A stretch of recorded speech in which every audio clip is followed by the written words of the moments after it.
सुख समृद्ध विज्ञान चैनल में आप सभी सुधीजनों का हार्दिक स्वागत है।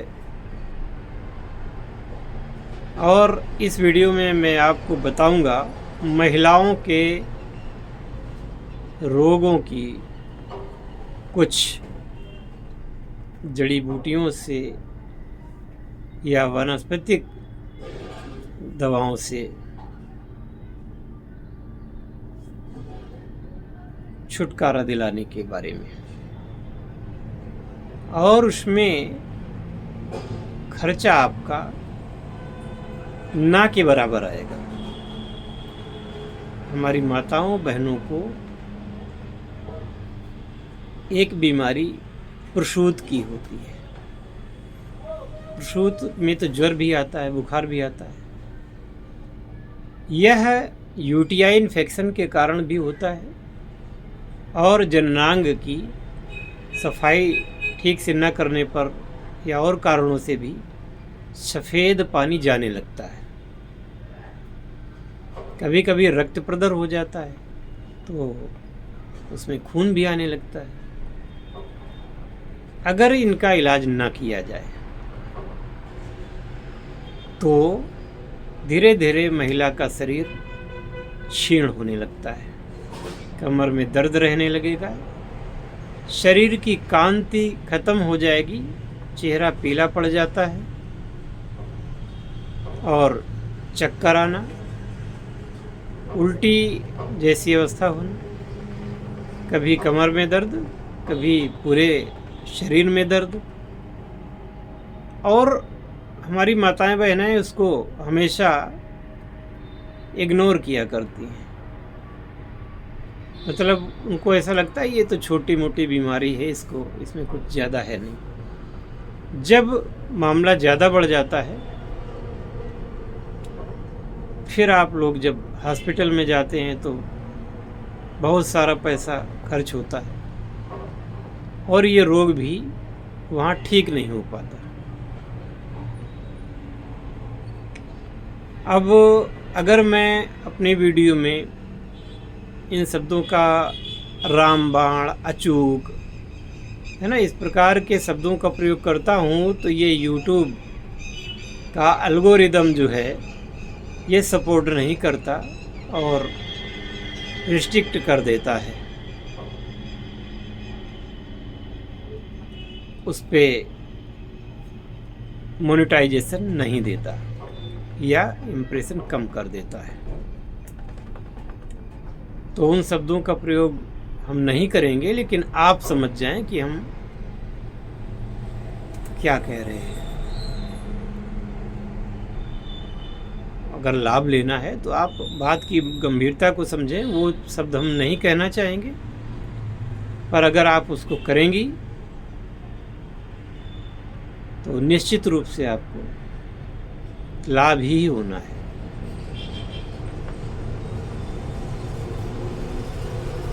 याद रहे, अगर ये प्रसूत ज़्यादा दिनों तक रहता है तो फिर आगे संतान होने में भी प्रॉब्लम हो सकती है।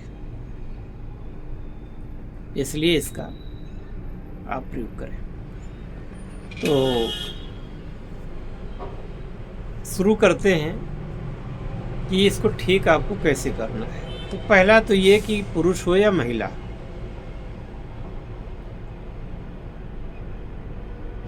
सबको अपने जो जननांग हैं उनको साफ शुद्ध रखना ज़रूरी होता है, जिससे कि कोई इन्फेक्शन ना हो, कोई रोग ना हो।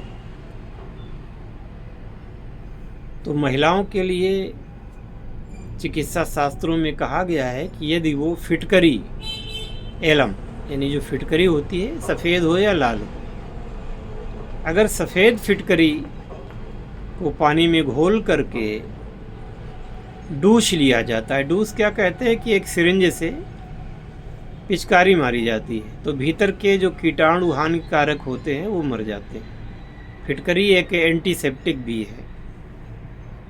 तो यदि श्वेत प्रदर की समस्या हो तो सफ़ेद फिटकरी का प्रयोग करें, और यदि रक्त प्रदर की समस्या हो तो लाल फिटकरी का प्रयोग करें। फिटकरी बहुत ही सस्ते दामों में मिल जाती है, इसमें बहुत ज़्यादा खर्चा नहीं आता है। 50 रुपये की फिटकरी लगभग अच्छी पंसार की दुकान में वो 1 किलो के लगभग आपको मिल जाती है, 50 या 60 रुपये में। और 1 किलो फिटकरी आपको कम से कम मैं समझता हूँ कि 2-3 महीने तक काम देती है। तो एक तो ये उपाय हो गया, इससे भी आशातीत आपको लाभ होगा। अब बात करते हैं कि खाने की दवा क्या होगी। तो मैं बता दूं, इसमें भी कोई खर्चा आपका नहीं लगने देंगे। हर घर में पूजा होती है, आप लोगों के घरों में सब कोई पूजा करता है और पूजा के लिए फूलों की आवश्यकता होती है। ज़रूर पूजा की पुड़िया आपके यहाँ आती होगी तो उसमें गेंदा के फूल आते होंगे, पीले गेंदा के फूल या देसी वाला जो गेंदा होता है जिसके फूल लाल होते हैं।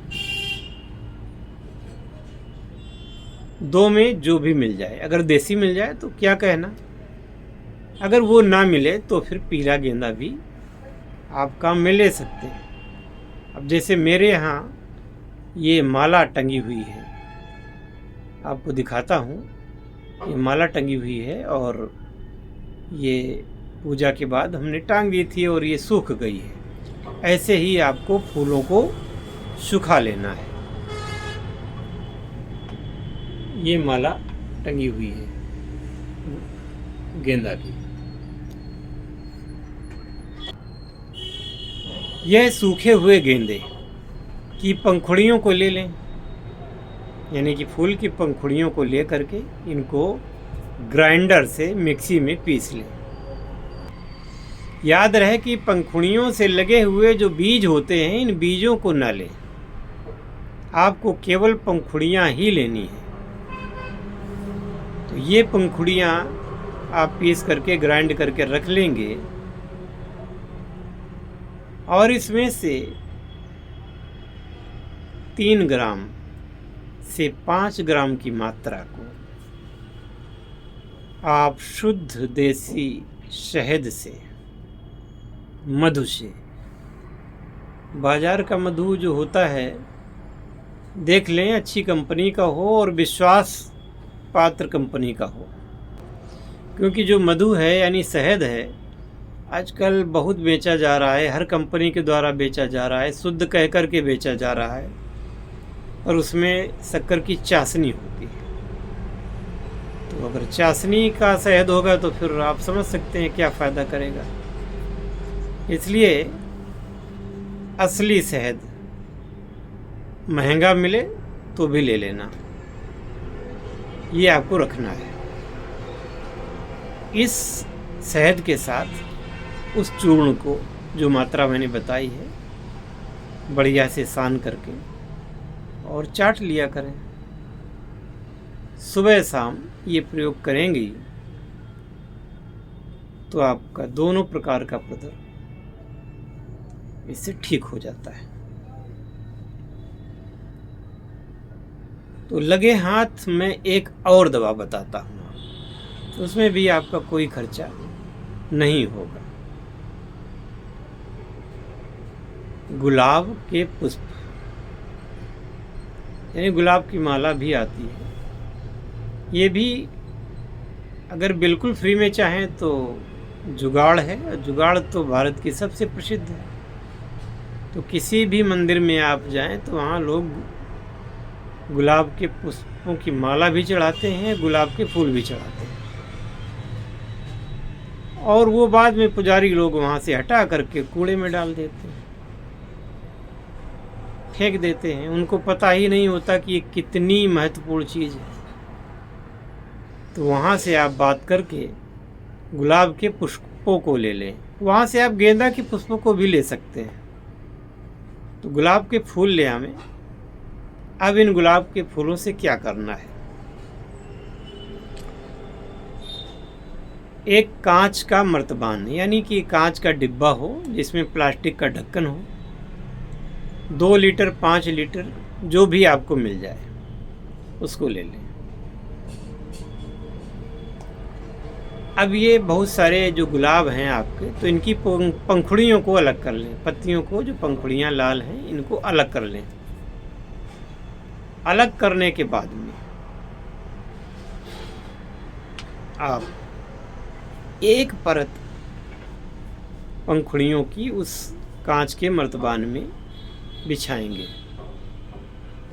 उसके ऊपर मिश्री को पीस करके, अच्छा हो जो कूजा मिश्री हो, ये जो एक धागे वाली मिश्री आती है, एक मिश्री आती है जो कि ऐसा लगता है कि ये किसी कटोरी में बनाई गई है। तो अगर कटोरी वाली मिश्री मिल जाए अति उत्तम।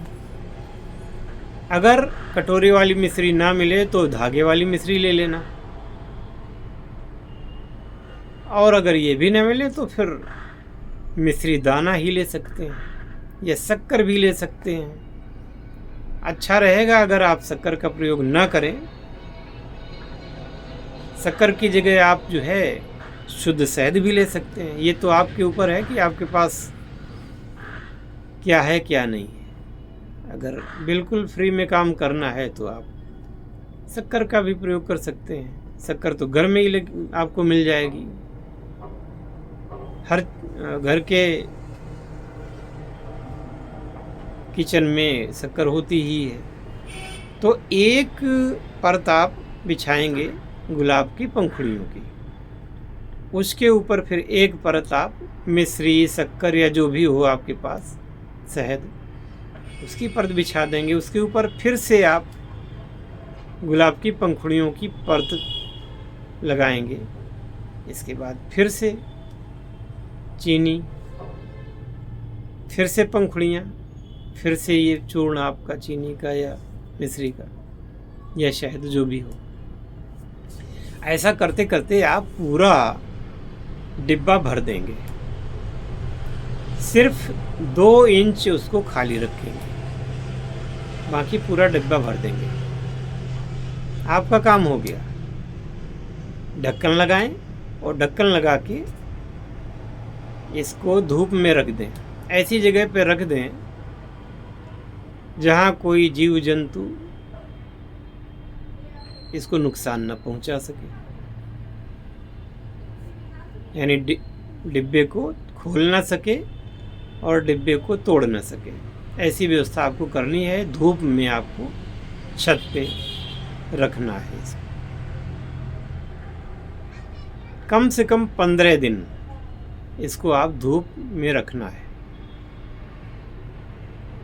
कभी कभी 2-3 मिनट के लिए ढक्कन को खोल दिया करें, फिर लगा दिया करें। इस प्रकार से आपका 15 दिन, अगर आप 1 महीने रख सके और अच्छी बात है।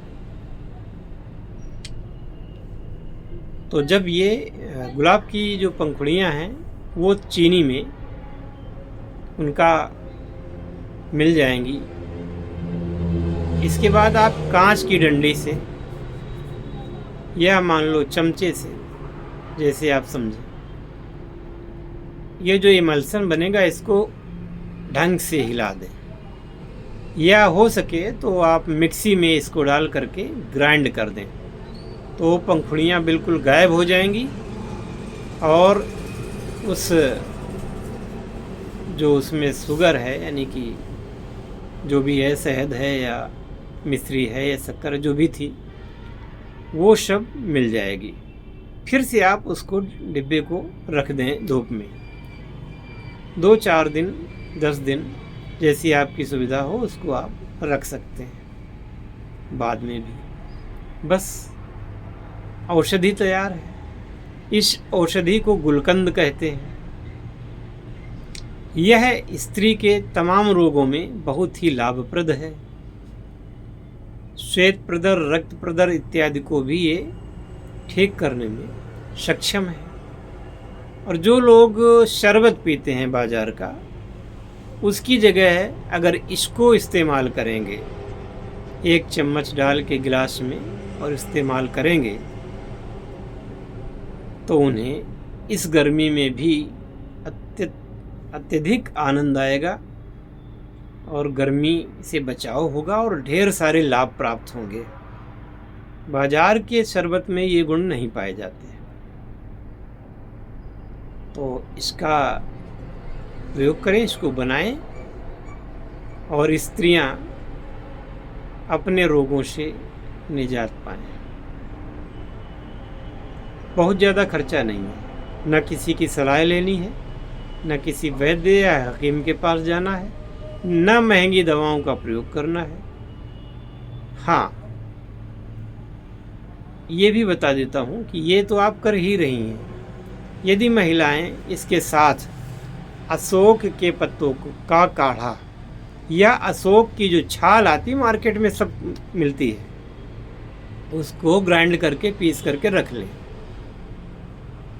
और अगर पत्ते हैं तो पत्तों का काढ़ा बना लें, और यदि आप छाल लाए हैं तो उस छाल के चूर्ण को 3 से 5 ग्राम शहद के साथ या गाय के धारोष्ण दूध के साथ, धारोष्ण का मतलब होता है कि गाय दुही जाए तो दुहते समय जो दूध निकलता है वो गर्म होता है, उसे धारोष्ण कहते हैं। अगर वो धरा रहता है, रखा रहता है, तो ये दूध फिर ठंडा हो जाता है। तो अगर धारोष्ण दूध के साथ या फिर शहद के साथ ये आप सुबह शाम इसका प्रयोग करें तो भी आशातीत आपको लाभ होता है। अगर गुलकंद के साथ में ये भी साथ में चलाएंगे, आधे घंटे का अंतर रखना है, बस इससे बढ़िया दवा आपको कहीं नहीं मिलेगी। विश्वास करें, आपको विश्वास नहीं होगा क्या इतने कम खर्चे में, इतने कम मेहनत में ऐसी दवा तैयार हो सकती है जो हमको इतना लाभ पहुंचा दे। जी बिल्कुल, बिना किसी संकोच के इसका प्रयोग करें और अपने इन स्त्री रोगों से मुक्ति पाएं। और जो लोग इस समस्या से पीड़ित हैं, जो महिलाएं, माताएं, उन सबको ये नुस्खा ज़रूर बताएं। चाहे बता दें, चाहे ये वीडियो उनको प्रेषित कर दें, बिल्कुल लाभ होगा। और जिन जिन लोगों को लाभ हो वह लोग मुझे ज़रूर कमेंट बॉक्स में आकर के या वैसे ज़रूर बताएं। जिनको लाभ हो वह महिलाएं या उनके पति